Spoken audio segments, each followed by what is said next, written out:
Do you think the Olympics had a huge impact on skating? For how so? Like competitive? Maybe like the reinvigoration of like the audience and the fan base, like, and more people skating than ever, do you think? I think so. I mean, it definitely, shed a new light on skating. Like, oh wow, it's now an Olympic thing. Yeah, it's more legit. Yeah, in a way. But for me, it's like I kind of maybe a little bit bitter about it because they don't have vert in the Olympics, and it's like, I've been around quite a while now. I'm 36, and I've been skating a lot longer than a lot of these kids that have come up that are, now in the Olympics. Skating, and it's like, man. And yeah, it's still kind of up in the air whether vert is going to be in 2028, which is going to be here in LA. And that would be pretty cool. Pretty dope. I'll be 40, so I don't know if, by that time. Be pretty sick to be an Olympian at 40. Yeah, I mean, at least to just like have the opportunity to, be a part of it. And, I wonder what the thinking is. Like, I wonder how they even decide. I don't know, man. Like, whenever I talk to people about it, it just sounds like there's so much politics, and there's several governing bodies that, like, I'm always just like, okay, I've heard enough. Like, I don't understand any of this. Yeah. But yeah, we'll see. Just wonder like what the classification is, right? Because like, so I do jiu-jitsu. Yeah. And it's not in the Olympics. Yeah. But judo is. Oh, weird. And so is wrestling. Yeah. And it's like there's all of these I mean, not that I would go to the Olympics for it, but it's like, what's the difference? Yeah. Like judo and jiu-jitsu. Yeah. Crazy similar. Yeah. Well, I heard initially for the first one, they were like, oh, well, for something to be an Olympic sport, there has to be enough men and women from each country to represent it. And there just frankly aren't enough women that skate vert and it's like, okay, but now that's not a valid argument anymore. Rip, they're ripping. And like, there's so many more kids skating vert now, men and women, that's just not a valid argument anymore. So it's like, okay, now what is it? And I guarantee you that if they were like, hey, 3 years from now or whatever, vert's in the Olympics, you're going to get an influx of so many kids, and just from all over, like, we're going for this. Yeah. So, yeah, like I said, I think there's just a lot of politics behind it. And, even with somebody like Tony Hawk advocating for it, I don't know if I'm supposed to say that, but he was just like, hey, you guys can use my vert ramp.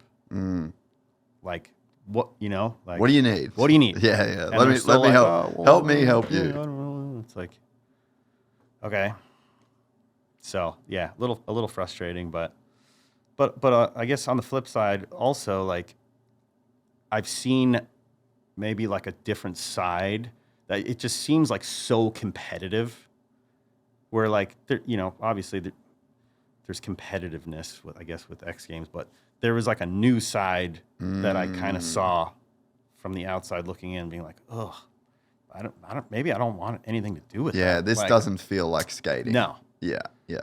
And just, this just like newer generation with all these like Olympic parents, and just like, ugh, no thanks. it's just gymnastics. Yeah.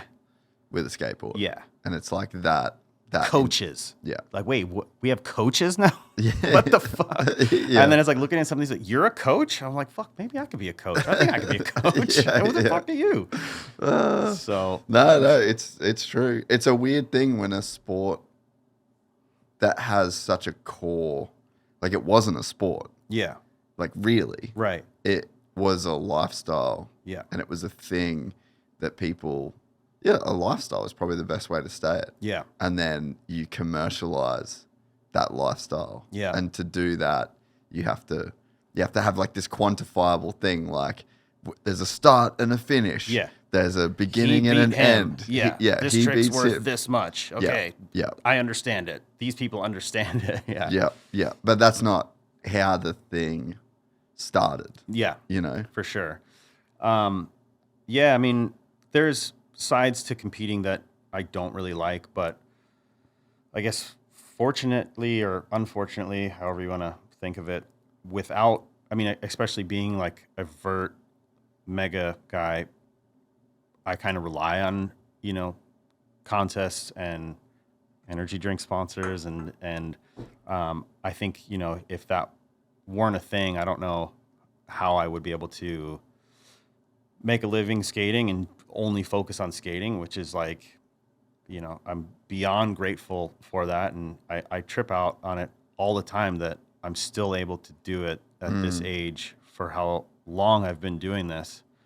And there's kind of always been that thing in the back of my mind, like, dude, when's this running? Yeah, when's like, this running out? This can't be real. Yeah, At some point, this has to be over or some shit. Yeah.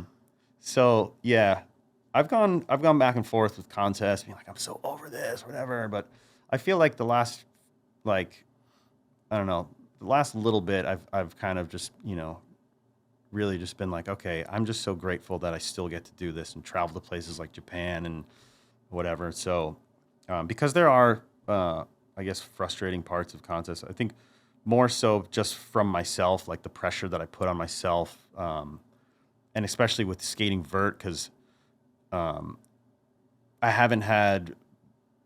It's always just been kind of a struggle for me to like be consistent in vert contests, because it's like, it's a vert contest or a vert run is like 12, 13 walls. Yeah. And at this point now, it's like there's kind of like no setup tricks. It's just like, yeah, it's just banger, banger, banger, and it's like, banger. It's tough, man. If you enjoyed this content, please like and subscribe. And to listen to the full 3-hour podcast, search Gypsy Tales in your favorite podcast platform or click the link in the description below. Gypsy Gang.